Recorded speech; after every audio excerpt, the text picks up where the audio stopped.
No dia 11 de julho, o deputado Tenente Nascimento do PSL participou de uma sessão solene no Senado Federal sobre a Constituição de 1932.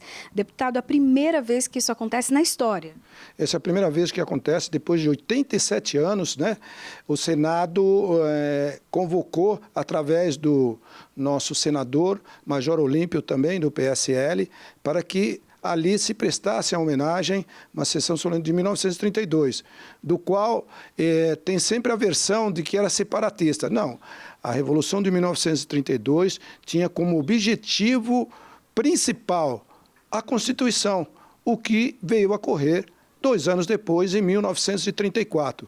Portanto, vemos aqui, vamos ver lá no Senado, realmente o reconhecimento dessa história, né? Desse grande feito na história do Brasil. Bom, então você acompanha agora um pouquinho. Com muita satisfação, eu gostaria que fizesse uso da tribuna. Ele que é policial militar, meu amigo de mais de 40 anos também, deputado estadual por São Paulo, e fez questão de estar até uniformizado com o traje de 32, meu querido amigo Tenente Nascimento.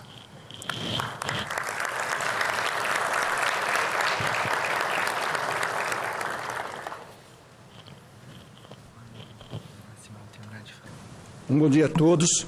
Cumprimentar aqui essa adulta mesa, meu amigo, desembargador Dr. Carlos Eduardo Padim, do qual eu já admiro, Coronel Ventura, nosso sempre comandante do MMDC, Capitão Derrite, jovem, como jovens de 32, que já alcançou o parlamento pelo trabalho sério feito lá em São Paulo. Parabéns, capitão, pelos trabalhos aqui realizados.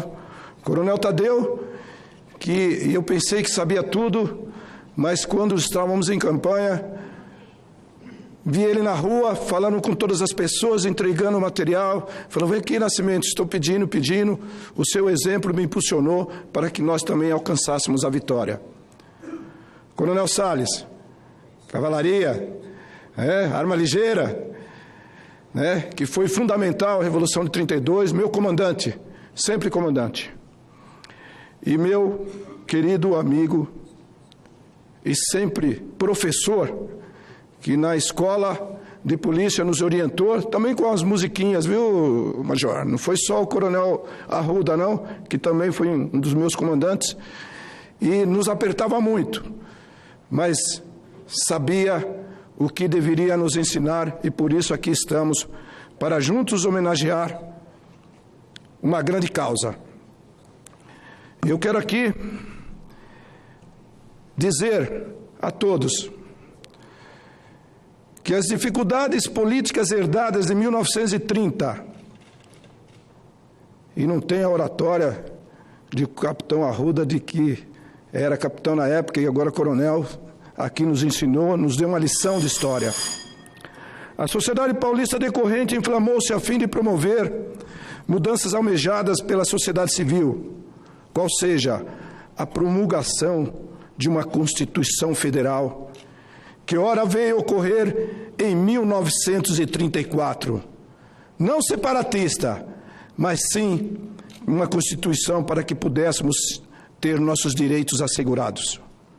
Fez mobilizar homens e mulheres, não só economicamente, mas sobretudo no fronte de combate, aumentando consideravelmente o seu poder logístico, mulheres que até então pouco participavam das tomadas de decisão na sociedade brasileira, evidenciando naquele momento o espírito inovador e encorajador do Estado de São Paulo.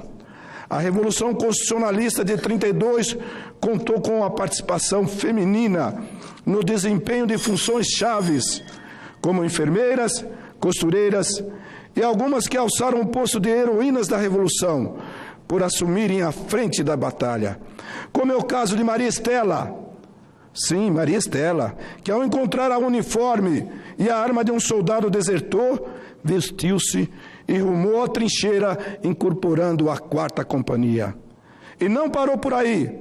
Outra grande heroína foi Carlota Pereira de Queiroz, que durante a Revolução organizou um grupo de mais de 700 mulheres, juntamente com a Cruz Vermelha, onde recebia nossos soldados feridos com a dor e com carinho, para que pudesse dar um alívio naquela grande luta. Mas esse incentivo o levou à vida pública. Em 1934, foi a primeira mulher eleita deputada federal, quando então elas nem podiam votar. Portanto, aos jovens que foram mortos, a saber, Martins, Miragaia, Drauzio e Camargo, e depois Alvarenga dias depois. Morreram jovens para viver sempre. Aquela batalha perdida nos deu a garantia de uma guerra vencida. Em 1934, leis trabalhistas estabelecidas. Então, diante desses fatos inesquecíveis, a sociedade paulista segue pujante, rumo ao desenvolvimento, com muita luta e coragem, evidenciada em nossa bandeira, como descreve o poema Nossa Bandeira. Bandeira de minha terra, bandeira das 13 listas, são 13 lances de guerras cercando o chão dos paulistas. Prece alternada, responso, entre a cor branca e a cor preta, velas de Martim Afonso, sotana de Padre Anchieta. Bandeira dos bandeirantes, branca e rota, de tal sorte que entre os rasgões tremulantes mostrou as sombras da morte. Riscos negros sobre a prata são como o rastro sombrio que na água deixava a chata das monções subindo o rio. Página branca pautada por Deus numa hora suprema, para que um dia uma espada sobre ela escrevesse o poema. Poema de nosso orgulho, eu vibro quando me lembro, que vai do 9 de julho ao 28 de setembro. Mapa da pátria guerreira, traçado pela vitória, cada lista é uma trincheira, cada trincheira é uma glória. Tiras retas, firme. Quando o inimigo surge à frente, são barras de aço guardando nossa terra, nossa gente. São os dois rápidos brilhos do trem de ferro que passa, faixa negra dos seus trilhos, faixa branca de fumaça. Fuligem das oficinas, cal que a cidade empoa, fumo negro das usinas, estirado na garoa, linhas que avançam, anelas, correndo como mesmo fito, o impulso das paralelas que procuram o infinito. Desfile de operários é o cafezal alinhado, são filas de voluntários, são sucos do nosso arado. Bandeira que é nosso espelho, bandeira que é nossa pista, que traz no topo vermelho o mapa do Brasil e o coração dos paulistas.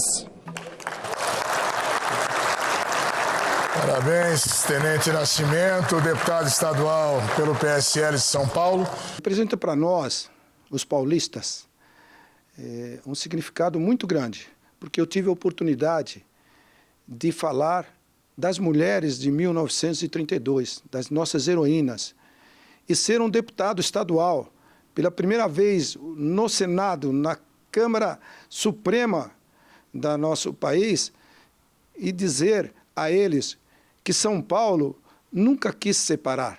São Paulo, sim, queria uma Constituição, queria uma carta digna para o nosso país, e assim foi feita. Então eu fiquei emocionado e muito grato ao senador Major Olímpio por nos convidar a participar dessa solene e tendo a oportunidade de falar à nação que São Paulo é o coração do Brasil, sim, e que nós temos como finalidade principal a unidade dos nossos estados para que possamos viver bem, leis seguras, e com o nosso presidente, Jair Messias Bolsonaro, que ao adentrar e assumir a nossa nação, nos dá essa oportunidade de falarmos a todos, de falarmos ao mundo, que nós somos realmente uma nação abençoada.